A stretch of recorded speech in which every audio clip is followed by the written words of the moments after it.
Matryoshka. Mais alors face à cet objectif clair, celui d'hommes qui souhaitent déstabiliser l'État et la puissance publique, quelles ressources faut-il avoir pour les en empêcher? Il y a le système, il y a les institutions, il y a le collectif, il y a des outils, mais plus que ça, il y a des vertus qui sont structurantes et fondatrices. Moi, je suis quelqu'un déjà qui est très résilient. C'est-à-dire qu'on a tous des ennuis dans la vie, mais moi, plus on me tape dessus, et plus je vais me redresser. C'est quoi, un ressort, un réflexe? Oui, voilà, les ennuis et les embêtements que je peux avoir, je rebondis dessus. J'ai toujours fait comme ça. Alors, c'est une chance que j'ai. Hein. Je ne suis pas dans le genre accablé, et j'essaie toujours, si j'ai une épreuve, eh ben, j'essaie de la surmonter, et en fait, ça me revigore. Pour vous, les vertus qui sont nécessaires, qui sont les vôtres, qui ont permis aussi de tenir face à de telles pressions, de tels enjeux de société les vertus du magistrat. Ouais, les vôtres. Donc la résilience,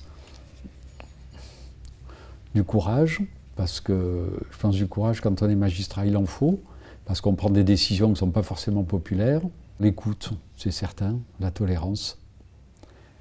Et bon, il faut aimer travailler aussi, parce que je pense que dans la justice, on en a beaucoup, donc il vaut mieux savoir travailler bien et vite, c'est encore mieux. Et le rapport à la responsabilité? Alors, il y a deux terrains sur la responsabilité. Il y a la responsabilité, on va dire, professionnelle, juridique, et puis après, il y a la responsabilité morale. Voilà. Sur le plan de la responsabilité juridique, hein, il y a des mécanismes compliqués, soit de prise à partie, soit de responsabilité de l'État si vous avez fait une faute lourde. Mais au bout du compte, il y a un système d'ailleurs qui est beaucoup contesté par les politiques. Je compte plus le nombre de politiques, moi, qui sont venus me dire, mais enfin, c'est pas normal, un chirurgien qui oublie une compresse dans le ventre d'un malade qu'il a opéré, il est responsable, il va être condamné. Un magistrat qui fait une erreur, il ne le sera pas. Oui, c'est vrai, mais c'est normal. Parce qu'il faut s'assurer que le magistrat va exercer son office sans crainte de pression extérieure qui pourrait nuire à son impartialité, à son indépendance et à sa sérénité. Un juge qui travaillerait ou un procureur qui travaillait sous la pression permanente de gens qui veulent qu'il fasse ceci ou qu'il fasse ça, ou qui créent une peur qui fasse mal, je pense qu'il ne travaillerait pas bien. Donc c'est pour ça qu'en réalité, j'aime pas trop ce mot-là, mais l'acte juridictionnel, il est sanctuarisé. C'est-à-dire qu'un juge qui fait une erreur dans une décision, eh ben, soit, mais c'est pas forcément un sujet, parce qu'au-dessus du juge, ben, il y a la possibilité de faire un recours. La cause sera examinée en cause d'appel par un juge d'appel, et s'il a fait une erreur au premier degré, ben, le juge d'appel la corrigera. Et si le juge d'appel se trompe aussi, ben, il y a une cour de cassation au sommet qui regardera si le droit a été bien appliqué. Alors la responsabilité morale. Alors là, à côté de ça, vous avez une responsabilité morale. Donc c'est pour ça qu'il faut sanctuariser l'acte juridictionnel. Hein. Je pense que c'est consubstantiel à l'esprit du travail du juge. C'est pareil dans tous les pays. Mais je pense que quand on est magistrat, on a une responsabilité, la pression, on la sent par rapport à l'événement. Et on sent très bien la responsabilité morale qu'il peut y avoir quand on prend certaines décisions. Il y a des décisions qui sont très très dures à prendre humainement. Je pense que la plus dure, c'est peut-être de retirer un enfant à ses parents. Si je devais faire des degrés, c'est pas forcément d'envoyer quelqu'un en prison, même si c'est très grave, compte tenu des conséquences que ça aura. Je me demande si le plus dur, c'est pas de retirer un enfant à sa mère et à son père. Quand on fait des choses comme ça, on la mesure, la responsabilité. Hein. La question de Matryoshka, c'est toujours qu'est-ce que vous voulez transmettre?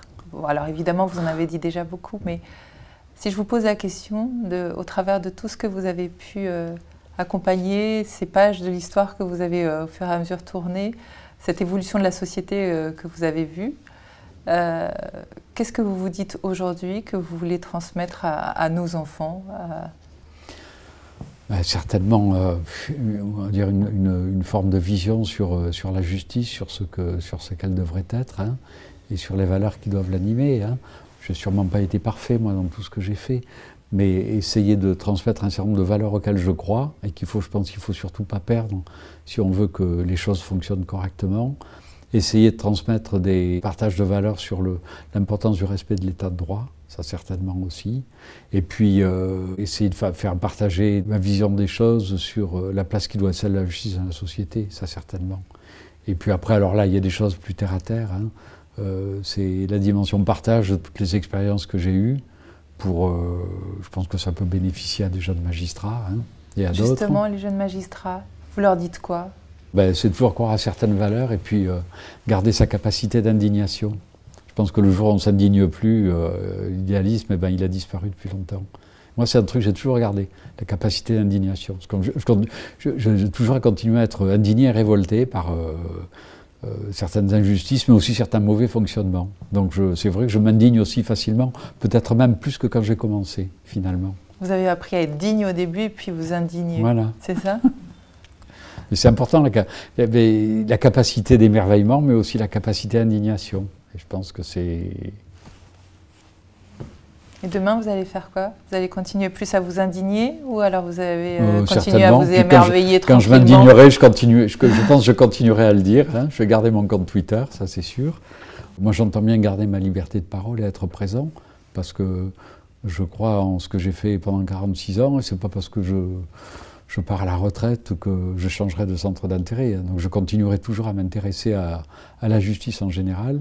Si j'ai des choses à dire, j'ai bien l'intention de les dire. Ce que j'aimerais, c'est avoir une troisième vie et m'inscrire dans une dynamique transmettre et partager, en faisant des choses différentes, mais qui tournent effectivement autour de cette matrice transmettre, partager. Eh bien, moi, je crois qu'on va vous suivre, François Molins, dans cette troisième vie, parce que les 50 ans que vous venez de partager avec nous au service de la justice française sont absolument passionnants et montrent à quel point chacun peut porter sa pierre à l'édifice pour accompagner les transformations de notre société et penser aux générations futures.